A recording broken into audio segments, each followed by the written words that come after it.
Ang tunay na mag-asawa, magkasamang lumalaban, nangangarap at nagpapakatatag, sa buhay mag-asawa hindi lang saya at tagumpay ang dapat. Pinagsasaluhan lalo na ang hirap, pagsubok at pagkadapa. Hindi dapat kapag may problema, naisip mong sumuko o iwan ang iyong kabiyak, pero kapag may tagumpay at kasayahan bigla kang nandyan, ang tunay na pagsasama ay hindi panandalian.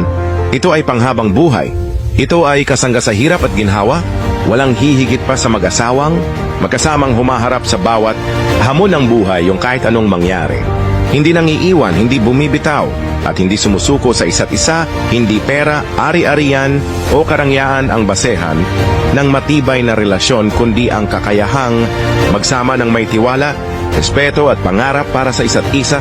Sa pinakamalaking senyales ng isang healthy at matibay na relasyon ay ang kakayahan ninyong mag-usap ng maayos. Mas inuuna ninyo ang pagpaplano para sa inyong kinabukasan kaysa sa pag-aaway tungkol sa pera. Hindi ninyo tinitingnan ang isa't isa bilang kompetisyon, kundi bilang partner sa buhay, magkasama sa pagdedesisyon, nagtutulungan at nagkakasundo sa mga pangarap na gusto ninyong makamit. Dahil sa dulo ng lahat, ang mahalaga ay hindi kung gaano kayo kayaman o kung gaano karami ang meron kayo.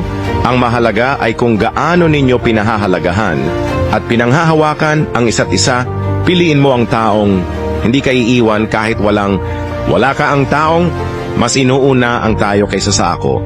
Dahil ang tunay na pagmamahal ay hindi lang sa saya at kasaganahan, ito'y sa hirap, sa sakripisyo, sa pag-unawa at sa pangarap na sabay ninyong binubuo.